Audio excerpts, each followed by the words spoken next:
Tom Curran joining us from NBC Sports Boston here the day after the Patriots win their 6th Super Bowl championship on the Rich Eisen Show. How are you, Tom? I'm good, too. And I'm sure you got a question lined up, but I just go want for it. to say to you, too, on Friday, that's one thing that really opened my eyes, Rich, was when Sean McVay said to Shereen Williams, who was the NFC pool reporter, we just had, background music here at practice because we don't figure it's going to be real loud. And it's just not going to be like it was against New Orleans, and it's a neutral site. And I said, what is he talking about? There's not going to be any L.A. fans there. It's a dome. People get noisy in these things anyway. 2013, you saw Peyton Manning take a safety at the outset of a game in the Super Bowl at an outdoor stadium. I just thought that was a incredibly short-sighted decision by him. And, he's a terrific coach, and I think that the cut of his jib is one that I like. Me too. But I also think that he had a tough day. Well, I mean, we had Jeff Schwartz on in hour one, and he agreed that he was out-coached. But, look, McVay is a special person and coach, and I'm not going to throw the baby out with the Super Bowl bathwater that everybody 100%. that's just. I mean, you're going against a 66-year-old guy who's coaching in who just won his 8th. It's crazy. His 8th Super Bowl. It's nuts, so Tom. It's nuts. It's not a fair fight. It's nuts. So what? I'll ask you again, and I may have asked you before. I mean, what does he do that no other coaches are able to do as well? Let's put it that way. I mean, what does Belichick do with his staff, with the players, that makes Great it work? question. I think I have a good answer for you. And Kevin Clark from The Ringer wrote a good story about it, too. What more than anything else differentiates the Patriots from every other team is they make themselves adaptable. Their system is no system. It is whatever it needs to be. So that's why sometimes over the course of a season it takes a long time for the team to develop. And that's why sometimes they can solicit players who are not height, weight, speed demons that everybody else jumps off the page for everybody else. Why does he keep getting guys from Rutgers? Because there's a certain style of player who has to have a level of trustability, maturity, and intelligence. I'm not saying that Rutgers is a boatload of those guys, but Greg Schiano and his son Stephen were both able to sign off on him as guys who were smart and could adapt. So you get those smart and adaptable guys, and you change as the season goes on, and you change, and you change, and you change. And Dante Hightower, played for Saban, and he's the smartest player that Kirby Smart ever recruited when he was at Alabama. And you put all these guys together, and you put Tom Brady in there, and you say, okay, we're going to change every week. It's going to suck because it's going to be a lot harder for you than everybody else in the league. But what's going to happen is by the end of the year, you're not going to know if you're the opposing coach or team just what we're going to be on that day. So that's my best definition. Yeah, Jeff Schwartz told us as well in a previous appearance here with the Giants going against him that they prepared for 3 different looks, and the one that they thought they would see the least, they saw the most. And it really caught them flat-footed a little bit. And it's just really remarkable in that. And then Edelman being the MVP is kind of perfect in a way. And I know he sat for 4 weeks for PEDs. But what he is a guy who is, you want to talk about adaptable. I mean, the guy had, I do believe, 1 catch in college. He came in as a 7th-round quarterback, and now only Jerry Rice has more playoff yards receiving than Edelman. And it's going to be Brady to Edelman, maybe when the dynasty is all over, that will be the 3 words that most fans will refer to, even more maybe Brady to Gronk. Tom, would you agree with that or no? Yeah, I would. Because, Brady is certainly the engine, but I think that Edelman is the oil for the engine. Doesn't work without him. We saw it in 2015 when Edelman broke his foot. Team was 10-0. He breaks his foot in New York. That team was nasty. That could have been an undefeated team. And if you remember, we were talking about that. Once Edelman went down, they went 2-4 down the stretch, and he came back for the playoffs, but he was diminished. He is really unique in that his toughness.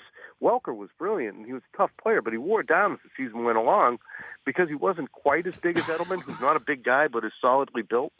And he really wasn't as elusive as Edelman is either. Just a great player, Welker was, but there's different things that Edelman does than Welker, different than Amendola.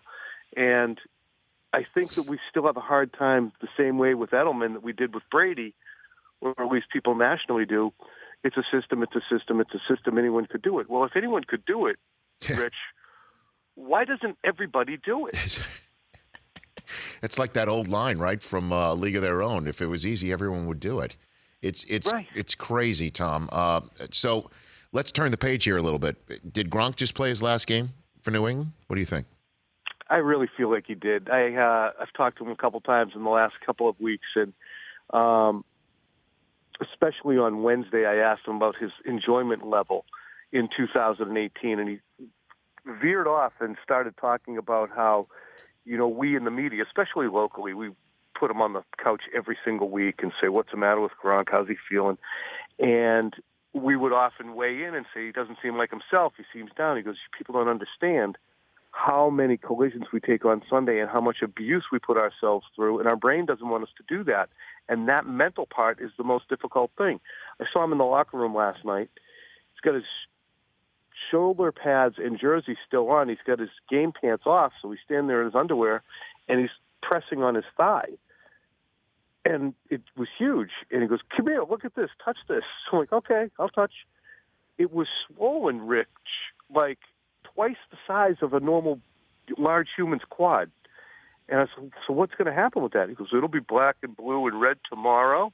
I can't really walk right now, but at least I don't have to be ready for practice on Wednesday. At least I don't have to get ready for a game, because that would be the expectation.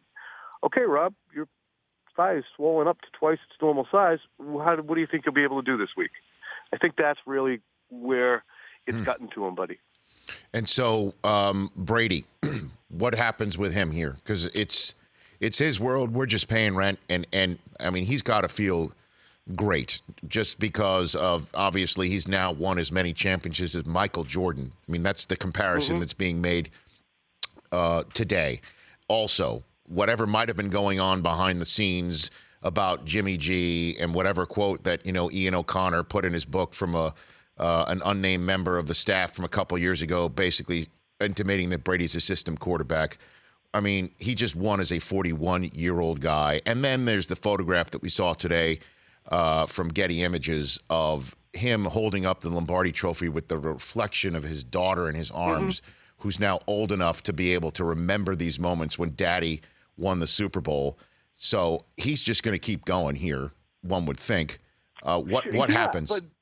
But the things remain. The things that make Belichick great are the things that make this a situation where Bill's not going to stand pat. He's 66 years old. He's got a million friends in the college game. He wants to continue to evolve. And being with a 41, soon-to-be 42-year-old quarterback, regardless of what happened last night, regardless of what happened for the last 17 years, Bill wants the next thing. And when they do sit down, the Kraft spoke to us on NBC Sports Boston on Tuesday and sat down with us and kind of gave assurances that, talk to us at training camp. Because I said, Brady's never gone into the walk year of his contract. And Johnson said, well, talk to me in training camp. It's not his walk year yet. So they're assured that they're going to get something done, but still making Bill Belichick say, okay, we're going to spend $90 million guaranteed, for instance, on Tom Brady for the next 3 years as he's 42, 43, and 44. What are we doing? I guarantee you that's how we would feel about it and will feel about it. So that, to me, is where everything resurfaces. They got to the crescendo. They had this, but then the realities are going to hit, too, that Tom Brady doesn't have a contract. Gronk's going to go someplace else. Julian's 33. The afterglow, I think, will fade a little bit into some of the realities and things they have to face. And then the last one for you here then, Tom. I mean, what is going to be their draft priority, sitting there 32nd overall? They maybe move up and get the quarterback for the future, or stay put and get Brady a nice, shiny new wide receiver toy, or what do you think? Boy, they got to get him a tight end, because if Gronk leaves, you only have Dwayne Allen and Jacob Hollister on the roster. So this is a tight end-based offense. Not going to find a Gronk just hanging around unless you can find another one in the second round. And the wide receiver depth, Philip Dorsett and Chris Hogan, between them were targeted. Well, none for Dorsett, 6 for Hogan. Didn't catch any. They need to get better skill position players around Brady, because what they did on the ground and defensively kind of masked a little bit of it's Brady, a 41-year-old throwing to a 33-year-old and a broken 29-year-old. Tom, you're the best, man. Thanks for taking the time. I know you've been away from your family for a while, so we'll chat again real shortly, okay? Okay, buddy. Great week. Great work out of you, and I'm always happy to come on, and thanks for thinking of me. Always. That's Tom Curran. The Rich Eisen Show, weekdays at noon Eastern on Audience.